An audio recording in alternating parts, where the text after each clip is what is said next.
Hallo. Hallo. Immer noch Homeoffice. Ja. Immer noch Homeoffice. Also wir hatten da so ein paar Folgen noch dazwischen gepackt, ne? Willkommen bei Piranha Becken TV. Genau, hallo. Und jetzt sind wir in einer neuen Session, die Session 22 aus dem Homeoffice nochmal. Ja. Und ja, wie lange das so gehen wird, weiß ja keiner, weiß ja der Gilb, ne? Das stimmt, aktuell noch nicht. Ja, ist halt so, ne? Mal kommen sie nicht zur Arbeit, ne? Genau wie die Monster in unseren Spielen, ne? Mal kommen sie nicht. Ja, das Thema ist Monster Spawning. Was ist denn das? Also, ich bin ja eigentlich nicht so ein Fan von klassischen Spawnies. Was ist für mich ein klassischer Spawnie? Das ist ein Monster, ich laufe dran vorbei, Haus kaputt, dreh mich um und das Vieh ist wieder da. Haha! Da bin ich wieder. Dasselbe Monster, Es sieht genauso aus. das ich gerade besiegt habe. Es ist gerade platt gegangen. Und es ist wieder da. Und es ist wieder da? Was soll das? Ja, was soll das? Warum macht man das überhaupt? Spawnen. Also, Ja? es gibt ja ganz viele verschiedene Ansätze, bei denen man das meinen mag, das macht auf jeden Fall Sinn. Und bei einigen Spielen macht es bestimmt auch Sinn. Punkt Nummer 1, ich habe immer was zu tun. Ne? Es wird Ja, genau. einfach nicht langweilig. Ja, egal, ob ich da jetzt lang gehe oder nochmal lang gehe oder zurückgehe oder so. Immer da ist schön fest drauf, immer Monster was zu kloppen, tun. ne? Genau, das ist Genau. so ein Spawnie, der macht Sinn. Des Weiteren gibt es natürlich noch Sachen, je mehr Monster da sind, desto mehr Punkte könnte ich zum Beispiel potenziell dafür bekommen. Ne? Das heißt, wenn man Punkte für Monster bekommt, in einigen Spielen ist das so, in anderen nicht. Aber in dem Fall, wenn es so ist, dann kann ich zum Beispiel auch so ein bisschen, mir fehlt noch ein bisschen was, irgendwie, wie kriege ich das jetzt, ohne dass ich an einer bestimmten schwierigen Stelle weiterkomme. Gehe ich nochmal in den Anfangswald und hau nochmal alle Viecher platt, dann habe ich mehr Punkte. Könnte eine Motivation sein, sowas zu tun. Ja, oder ein paar Ratten. Oder man geht in Gebiete, wo man noch nicht gewesen ist. Aber meistens kriegt man da auf der Aume, ne? So richtig, aufs Maul. Naja, kommt drauf an, ne? Ja. Meistens schon. Und wir ja von unseren Spielen zum Beispiel wisst, ist es so, dass wir so Monster in der Regel nicht mitleveln lassen, sondern die sind dann halt mit harten Werten in der Welt. Ja. Und einige davon sind gut zu packen und einige erst sehr viel später. Wenn ich zum Beispiel eine fette Rüstung habe oder eine geile Waffe, dann sollte ich da hingehen. Ansonsten ist Rennen immer eine Option, weil das Monster ist dann halt hart und eigentlich noch nicht für mein Level geeignet und steht dann vielleicht irgendwo rum, wo ich dann vielleicht einen großen Bogen drum mache. Ja. Ja gut, wie machen wir das denn dann konkret? Also wie verteilen wir Monster, dass wir jetzt sagen, okay, so ist es cool. Das ist sehr kompliziert. Ja. Denn es gibt ja die typische Spielstartsituation, die du gerade schon angeteasert hast. Ne? Mhm. Das heißt also, da sind irgendwie altersschwache Gronkelwurze und junge Wölfe und keine Ahnung, kranke Pestratten und irgendwelches anderes Gekröse, was noch nicht so richtig klarkommt, ne? Ratten mit Depressionen, keine Ahnung. Also irgendwas, was wir da dran schreiben, wo man eindeutig erkennen kann, das ist jetzt ein Monster, das ist für Spielstart geeignet oder zumindest irgendwie nicht ganz auf seiner Höhe, ja. So markieren wir sozusagen schwache Monster. Mhm. Wir markieren zu starke Monster mittlerweile, ne? Früher haben wir das anders gemacht, aber mittlerweile markieren wir die mit Totenköpfen. Aber gehen wir mal, ne? Also wenn zu stark ist für dich so, ne? Wenn man im Spielstart ist oder so, dann möchte man ja auch ganz gerne gut durchkommen. Man möchte es ja erstmal kennenlernen und so weiter. Und das gilt ja eigentlich auch für das erste Kapitel. Generell, ja. Also, was macht man in unseren Spielen? Man rennt in der Gegend rum, kloppt Monster. Okay, 30% der Spielzeit ist Kämpfen bei uns im Spiel etwa, ne? Und dann möchte man gerne zur nächsten Stadt hinkommen und so weiter. Und wenn dann der fette Troll steht mit dem Totenkopf, dann hat man ein Problem. Richtig.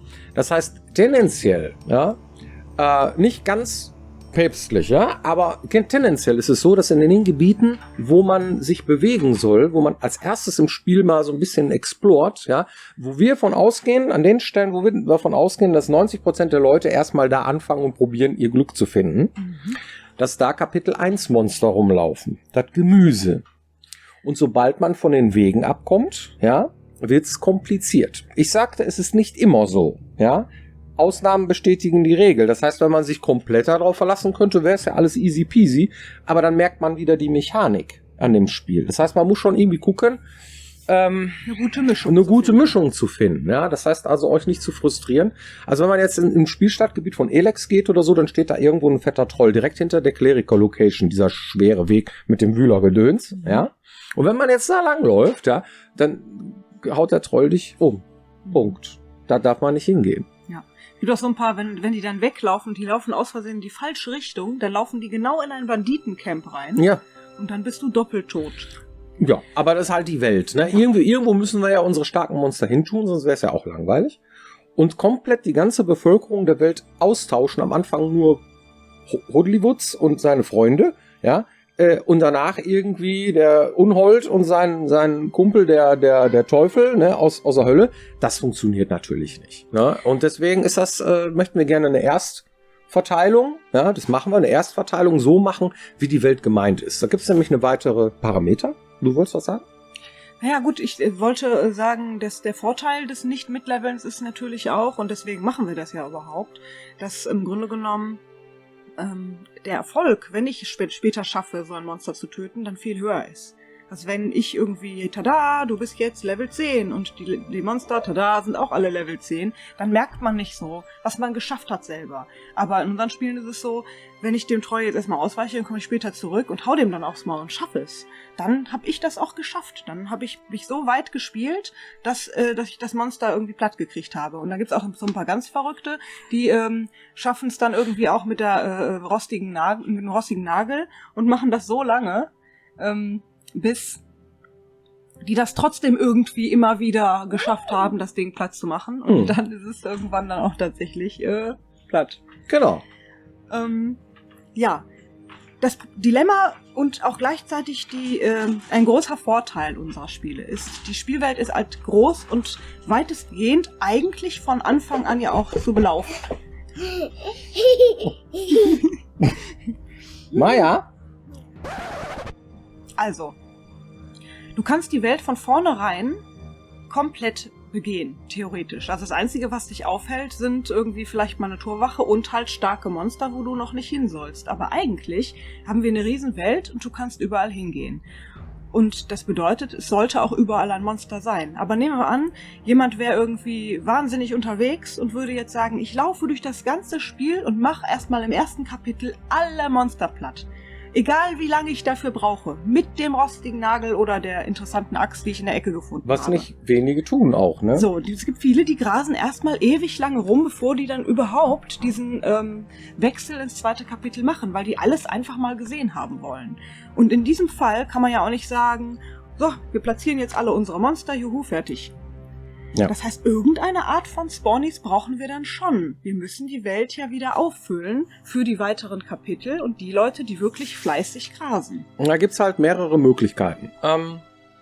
Und zwar kapitelmäßig. Das heißt, wenn man eine wichtige Etappe geschafft hat im Spiel, ja, dass wir die Welt dann komplett wieder neu auffüllen mit Monstern, die zwar dieselben Werte haben, ja, aber die vielleicht tendenziell mehr gute Monster sind, ne? Also mehr Trolle verteilen, ne?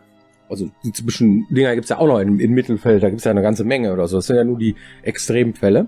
Und dann gibt es noch weiteren Parameter. Gibt es halt innerhalb eines Kapitels muss die Welt ja auch irgendwie lebendig bleiben. Das heißt, für jemanden, der so spielt, ihr spielt ja alle unterschiedlich, ja, der hat wirklich sagt, okay, ich gehe jetzt irgendwie durch den Wald, dann gehe ich nochmal durch den Wald, dann gehe ich nochmal durch den Wald, da ist aber nichts mehr los, da brauche ich ja nicht mehr in den Wald gehen. So, ja. Das heißt, da muss nur schon irgendwie so punktuell zumindest irgendwie was passieren. Das heißt, es muss so eine homogene Mischung sein aus platzierten Monstern und zufällig generierten Monstern sozusagen, ja. Was man ja auch nicht will, ist, wenn ich jetzt sage, okay, ich platziere jetzt irgendwie, was weiß ich, 50% der Monster im ersten Kapitel und dann nochmal irgendwie 50% in den späteren Kapitel irgendwie und einer ist an dieser Stelle nie gewesen. Das funktioniert nicht. Das dann hat er irgendwann auf einmal, kommt er in den Wald und das ist irgendwie der Monsterwald des Todes. Das möchte man ja auch nicht. Also man möchte irgendwie schon so eine homogene Verteilung an Monstern zu jeder Zeit gewährleisten. Es kommt noch dazu, dass die Monster auch irgendeine Art von Eigenleben repräsentieren sollen. Ein Skelett, ja, was im Wald steht und auf den Spieler wartet, ist irgendwie so, was macht das da? Was macht der Zombie da? Ne?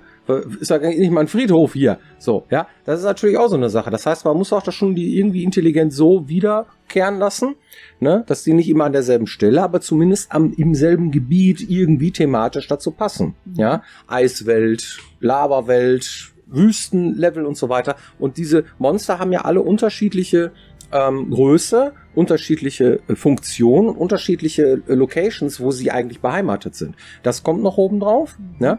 Und es kommt noch dazu, dass man sagt, okay, storymäßig gibt es explizite Dinge, die passieren, wie zum Beispiel, dass Antagonisten, also die Riege der Monster, die uns die Welt bedrohen, dass die punktuell auch zunehmen an einigen Stellen, je weiter man nach hinten kommt. Man die Bedrohung merkt. Ganz genau.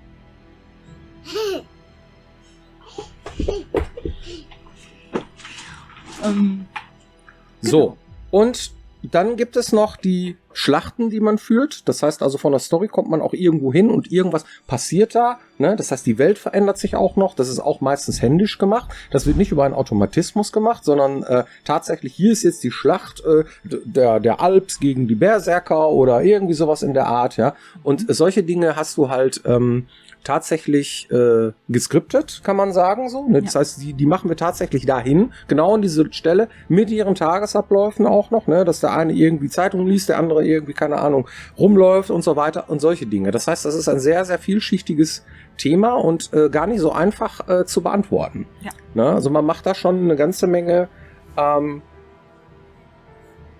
Gedankenarbeit, die man hinzufügt. Es gibt ja auch noch Herden, ne, von Tieren, die hin und her laufen. Zum Beispiel, ne? Mit einem Rudelführer und solche Dinge, ja, die müssen ja dann auch irgendwie wieder aufgefüllt werden. Und normalerweise, klassischerweise machen wir es, wenn wir jetzt keinen Respawn-Mechanismus verwenden, ja, dass wir pro Kapitel immer eins dazu tun, zu dieser Herde. Das heißt, wenn ihr die Herde schon weggemacht habt, wo vorher 3 waren, stehen dann im 2. Kapitel da 4. Im 3. Kapitel stehen da 5. Ja? Im letzten Kapitel stehen da von mir aus irgendwie 7 oder sowas, ja. Also, dass man immer eins hinzufügt, oder halt durch ein stärkeres ersetzt. Dann steht da noch mal ein zweiter Rudelführer da oder sowas. Ja, das kann man natürlich irgendwie in einem intelligenten Respawn-Mechanismus irgendwie abbilden, aber das ist nicht trivial. Genau. Und es soll auch irgendwie eine Abwechslung herkommen und so, nicht, dass immer auf derselben Wiese immer dieselbe Herde steht. Das ist ja auch blöd. Genau. Ja, wenn ihr die jetzt weggemacht habt, ne, die Herde, würde man im 2. Kapitel vorbeikommen und dann würde dieses Vieh alleine da stehen. Das wäre auch okay. Oh, da ist mal wieder eins. Kommt man dahin im 2. Kapitel, hier war ich noch nicht, dann hat man auch entsprechend der Stärke an, es ist ganz grob nur erklärt, ne? An einigen Stellen machen wir das, an anderen Stellen wäre es aber blöd, wenn wir es ständig machen würden, weil das wäre durchschaubar. Das heißt, wir müssen viele unterschiedliche Respawn-Mechanismen verwenden, damit das Ganze natürlich wirkt. Ja, und man es möglichst als Spieler nicht als mechanisch empfindet und trotzdem das Erfolgsgefühl hat, irgendwie, die Welt bleibt zwar lebendig und Viecher erscheinen mal wieder und sind da und der Wald ist jetzt nicht tot, nur weil ich einmal durchgelaufen bin und gleichzeitig den ich getötet habe, der ist dann auch tot. Ne? Ja. So, ne, was platt ist, ne, soll auch platt bleiben. Hast du eine Community-Frage? Ganz bestimmt. Eine Frage, die ich habe, ist, warum macht ihr 2 eigentlich nicht die Videos in der Firma? Ihr wohnt doch sowieso zusammen. Naja, wie man vielleicht ab und zu unschwer erkennen kann, wuseln hier auch noch so Kinder um uns rum, ja. Das ist das Problem. Das heißt, wir sind Eltern und müssen Homeoffice machen, ja. Das heißt, das ist so diese Doppelbelastung, die hauptsächlich irgendwie auf deiner Seite liegt, weil ich gehe in die Firma meistens, ne, und mach da mein Zeug und du machst Homeschooling mit dem Kleinen und noch irgendwie Kinderbetreuung oben Kindergartening, dann Home Versorgung von allen, ja, mit Koching, Homeoffice und Popeyster, ja, also das ist alles ziemlich aufwendig und so und deswegen machen wir das hier im Homeoffice, denn da können wir auch auf die Kinder so nebenbei gucken, was die für einen Blödsinn machen. Wir sind ja auf der Galerie und können hören, was da unten passiert, ja, und darum machen wir das. Könnte man natürlich tun, aber dann müsste man die Oma rekrutieren, aber die Oma ist halt 70 Jahre alt und drüber, ne? Den Rest könnt ihr euch selber erklären. So, ne? Das ist halt nicht so einfach. Und mit den Öffnungen der Kindergärten so partiell und hin und her ist halt noch nicht so. Ist halt noch Corona. Ne? Da fallen wir noch durch. So. Und dann machen wir das so. Alles klar. Ja, dann vielen Dank für eure Aufmerksamkeit und bis nächste Woche, wenn es wieder heißt Piranha Bytes TV. Genau. Mach's gut. Tschüss.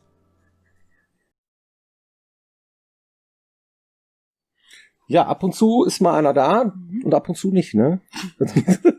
Ja, ist halt ein bisschen schwierig mit den Kindern. Ab und zu rappelt mal da irgendwie was und so. Dann hat man so, okay, kommt schon die Treppe rauf, ich habe jetzt noch 5 Sekunden was zu sagen. Und dann ist Schicht im Schacht. Sehr gut.